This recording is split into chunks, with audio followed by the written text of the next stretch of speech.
Panic. Panic. Panic. No need for panic. All right, I see you took the easier reading. Yes, completely. Less buttons.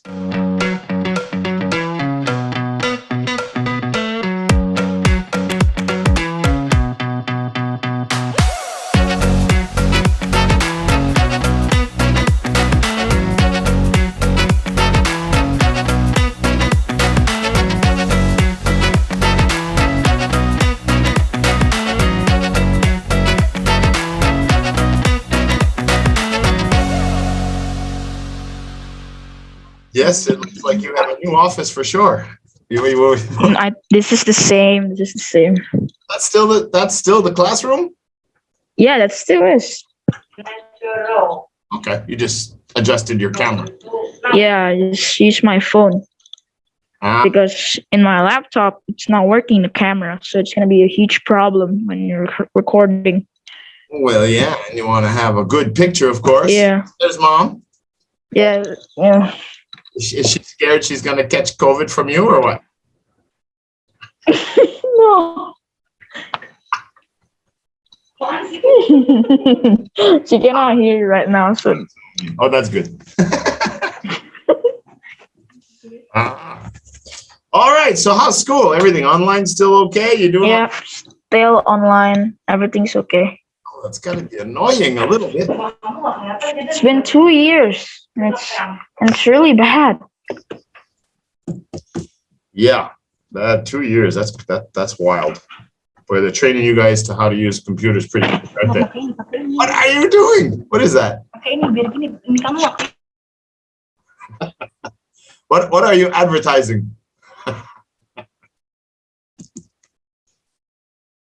Yeah. All right. You know the deal. You ready to do a test? Yes. It's always fun in games. Well, not always, but most times. Panic. Panic. Panic. No need for panic. All right, I see you took the easier reading. Yes, completely. Less buttons. Well, yeah, I think it's the same. I don't know. It's the same. So what do you think? How do you think a car could use social media for fuel? It's honestly insane because I've never heard of that before. No, neither did I. Not until we had this lesson. Yeah. And I didn't even know Twitter was made in 1967. 1967, Twitter? Really? I don't know. Yeah, it says here. Oh, I don't think so. I don't know. Maybe. They didn't even have the internet out in the public at that point. So Let me see. How could Twitter have been invented in 1967? That's impossible. It doesn't make logical sense to me. No, I'm pretty sure it's been in the last decade or so. 2006. Oh. Well, that's only 40 years difference. That's before I was born. Oh, We God. didn't even have computers in high schools until I was 18 years old. Wait, that means they began 2006. Yeah. Yeah, that's a big difference. All right, buddy, you know the deal. We're going to do the reading. I'm going to ask you some questions, and bada bing, bada boom. We'll have another test done, and we're going to go to interest 28. Can't wait. Piece of cake. Yes, and we're gonna do IELTS, which is really panic. Oh, well, that's not going to be for another 2 years before we get interest 40 finished, I think. All right. We can do 5 interests Oh, 1 year. a year. All right, we have 5 terms per year. 10 weeks 10 weeks for 1 interest level. So there's 50 weeks, five interests, and we have 2 weeks off at the Tet holiday here, which is like their Christmas. So it's so long. So we have 5 terms per year. So yeah, 28. You got two years and started in May, right? May. 22, 23, 24, maybe 24 before you start IELTS. But you'll be 13 then. No problem. Yeah. That's better. All right, let's do this. That's cool. When you're ready, start. All right, I'm ready. Okay. A student-built electric car that uses social media for fuel. Some American high school students in Kansas City are going to experience a very special journey next week thanks to an organization called MINDDRIVE. This charity helps kids who haven't done too well in their education by getting them involved in creative car design after school. This group of teenagers has worked on a 1967 Volkswagen, replacing the original petrol engine with a lithium-ion battery. The adding 21st century electronic technology, the project's director Steve Reese says, "We want them to say it when it's all over. I can't believe we actually did something like this." It gives them the sense of being able to go back to school and do anything. 21 students will be driving their car across the states of Washington, D.C., where they're meeting politicians and taking to journalists about the need for a different kind of education. One that is more hands-on, like their car building experience, to make sure their voices are heard. They've programmed the car's computer to control the amount of electricity used for fuel. The car will move forward if it gets enough interest on social media. Essentially, it'll be using Twitter power for fuel. The project provides an important lesson for the students. If you want people to care about what you're doing, you have to make sure they know about it to reach their destination. They'll need a total of 71,040 social watts, gaining 5 watts for every new Twitter follower. The car's computer will recognize the hashtag MINDDRIVE and post on Facebook and social media and other social networking sites. Reese thinks collecting this social fuel won't be a problem. He's going to watch their progress carefully, and he's actually expecting huge public support along the road.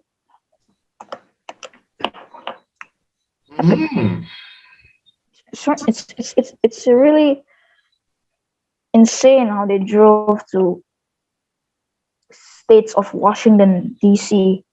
with just a Volkswagen being upgraded with technology stuff.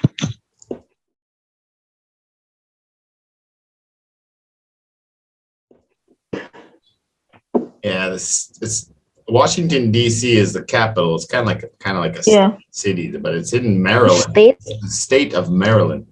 Washington State is on the west coast, the opposite side of the United States, right on the border with Canada. It's the top northwest. Oh, so that means it's close? No, Washington D.C., the White House is a zone. It's like a city. It's like Rome, I guess. Yeah. Like it's kind of its own municipality, I guess. And it's right on the East Coast. It's not far from New York City and Philadelphia. On the East Coast, that's where the White House is. But Washington State is all the way on the other side of the USA, way up in the northwest corner, right on the border with Canada, near Vancouver. That's where Seattle is. A long ways away, Washington, D.C. and Washington State. The state is Maryland. Yeah, it's a small state. Okay. So how are they going to power the car? They have to add 21st century of lithium-ion battery and then programmed it so no, I mean they posted a hashtag MINDDRIVE, and then every MINDDRIVE, yeah, MINDDRIVE. MINDDRIVE, every follower, every likes, they get to move forward with the Volkswagen. So on Twitter, yeah, and social media. So the battery must be charged, and then the computer, every time they get a tweet, the battery will give them power. Yeah, it's forward, like Tesla lithium-ion battery. Yeah. Yeah, I think that's the stuff that Elon Musk plays with. Yeah. I'm pretty sure when we did a little research on that. Tesla is not really a small car. It's actually a big car. That means they need a big battery. A 67 Volkswagen. I'm guessing that picture must be the car they used. It looks like a convertible. Yeah, it is. I don't know. I thought Volkswagen was like a van. Oh, no, they got vans and cars. Oh. They got all kinds of... the VW logo. They even have an economic small one. I think it's called the... Is it still running in this? In this? Yeah, oh no, they still make Volkswagen. Volkswagen is a big car company. German, I think, isn't it? Yeah. No, they still make... Wow, they must be making a lot, billions. Volkswagen Golf. That's what my friend had one. It was a small car. But it was a golf car? It was called the Golf. Golf GU. That's okay, that's kind of weird. It's small. It was a small car. Yeah. So one thing about this text, I'll ask you, see if you can figure it out, because I can't figure it out. Well, they're driving from Kansas City, which is the Midwest, like middle USA. Yes. To Washington, D.C. But it says here, 21 students will be driving their car across the states to Washington, D.C. And I look at that car and I'm wondering, how do 21 kids get in that car? Well, that's actually a good question. Doesn't fit. Wait, so... All right, well, that's what they say, right? It's just 4 people in that car, maximum. Maybe 5, maybe 3 in the back seat. Right? Yeah, maybe. So they must be going with other cars. So they're just walking.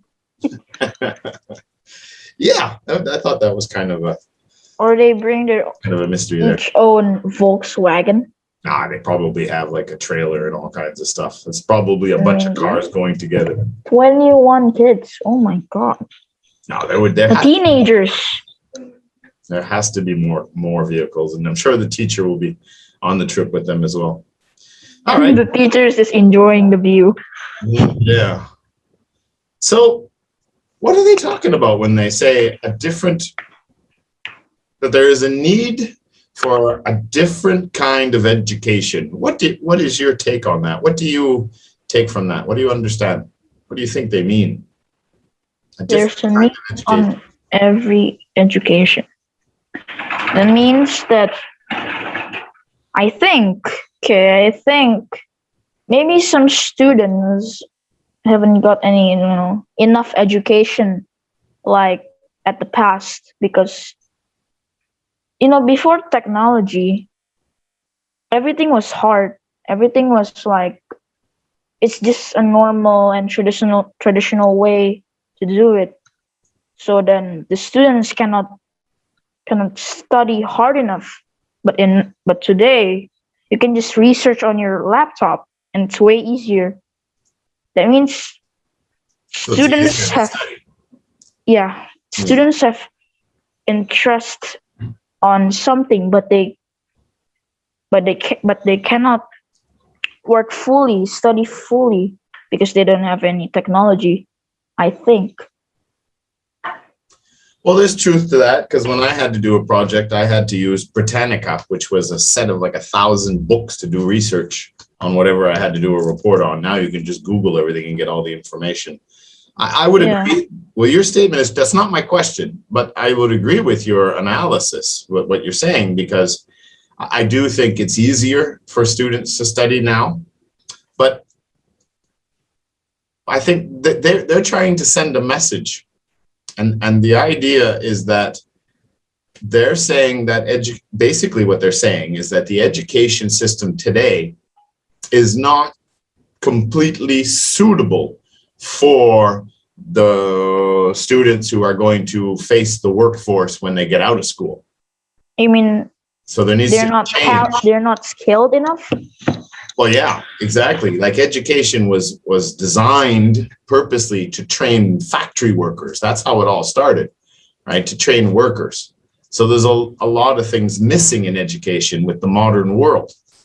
Well, I think I have to. Yeah, I think So I'm gonna accept that one. So my question is, what do you think the reader is trying to tell us? Is he trying to describe how we should have more after-school projects, or is he complaining about the use of social media, or is he advertising the school to advertising new kinds of technology, or is he explaining how to repair electric cars? What is he trying to tell us? What's the message here? You mean the Steve Rees? Yeah. Well, yeah, that and the guy who wrote this. What's the point of this article? What are they trying to tell us? What is it they're going to Washington to talk to politicians and reporters about? What's the point of the story? I think it's advising schools on new kinds of technology. Because if they cannot learn new stuff, what are they going to become in the future? They cannot, cannot use technology. Like, for example, if you want to do a project using computers, it's going to be a hard time. You're going to improve your skills on computers and technology, and then you can do it. Well, it's partly true. I'll say half the answer is right, because one thing is that they do have to learn more about technology, because that is just growing at a rapid pace. And you really have to be into it now, everybody, or they're going to be in a lot of trouble in the future. You'll be left behind. But the other point they're trying to make is they're saying that a lot of kids need to have different kinds of education. They need to have different projects where they can be hands-on and learn, because the traditional textbook class, theory, study, memorize, write a test, you pass, you fail. Some kids, and even in the past, don't relate to that. They need more project-based. They need more real experience, and they learn much more because they get interested. So they can handle it, right, in the future. Well, handle it and understand that they can. Yeah, at the end he talks about believe in themselves. Exactly, and understand that, like, the kids, some of them said, I can't believe we did that we got a car to run with social media powering the car and all this stuff.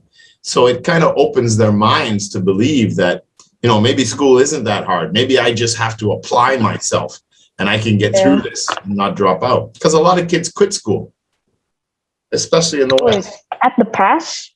Oh, today too. I think it's worse now. I think in the West it's worse now. They're having a I think it's because they don't have any interest on the subjects, or even like us right now, Zooming. We cannot. It's just VR. It's just a virtual reality. You cannot touch the person. You're just hearing it. That's one of the why things. I think that's why they quit. Well, that's part of it as well. Yeah, a lot of it is lack of interest, and also the value, right? The parents are mad because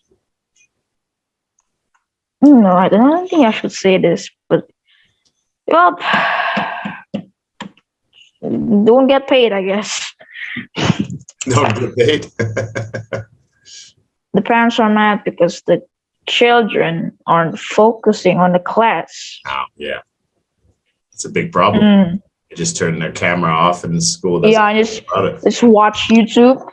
So that's why they're not focusing. Don't do that, kids. Don't do that. That's exactly why if you keep your camera off, I delete you. But I know you still watch other things sometimes. Yeah, okay. What's the last question? Okay. According to Steve Reese, the purpose of the MINDDRIVE project. Yeah. You've got your text there, right? What? Yeah, I got. So number 2, in exercise 3, number 2. Yeah. According to Steve Reese, the purpose of the MINDDRIVE project is to what?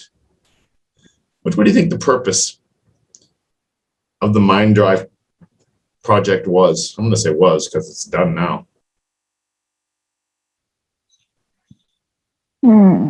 This is B and C are tricky. That group of students to be more confident. You know what? I have to go with C. I think it's a bit of combination of A and C. Because one thing, yeah, it does build their confidence. It encourages them to do things. But how about Also, B? It's a qualification, like suitable. There was no qualification with this program. There was, it was self-fulfillment, being proud of what they did. But So they're just making stuff yeah, it's like out of scraps. Wait, not scraps. Out of a car. yeah. And the other thing is to persuade problem teenagers to attend their school, to try to encourage them not to quit. And that's kind of the point. They're saying that we should try doing more projects like this, and we should try teaching a little differently instead of A lot of interest. They're not gonna quit. Exactly. If they see the value, that's the thing. You have to make sure the kids are interested, and the way to do that is And to show them that there's value. They're going to get something. Yeah. If they don't think they're going to get anything from it, there's no value. Who cares? Exactly. All right, buddy. That's good. I'm going to, when I go through the edit, then I can take my time and go through your grammar and vocab and fluency. But you did well. You're a very good speaker for your age. Thank you. I thought this is gonna be hard. I just wrote the notes like. What the? You see that? How many of these? I'm just so panicking. Well, there's no reason to panic. I mean,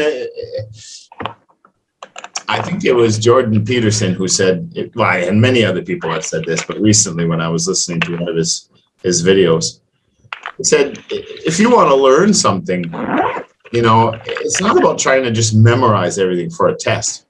It's once you sit down and you read something, then try to sit down and write it out as if you were going to teach someone else. And if you can read something and know it well enough to teach it to somebody else, then you've learned it and you're going to memorize it.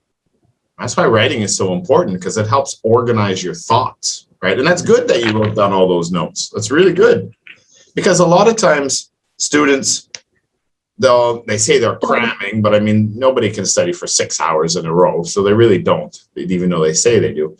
But they read and they try to memorize and take notes. But unless they sit there and write it out and apply it, then they're just going to forget. Yeah, I mean, like, it leaves the panic away because you're already confident. I mean, like, that's true. So read it to teach it. If you can read something and then go explain it to your mom, then you've learned it and you understand it. I'm going to take that advice. Thank you. Well, you're welcome. Something I always said when I was a kid. Yeah. Very good, buddy. I'm going to let you go. Yes. Thank you.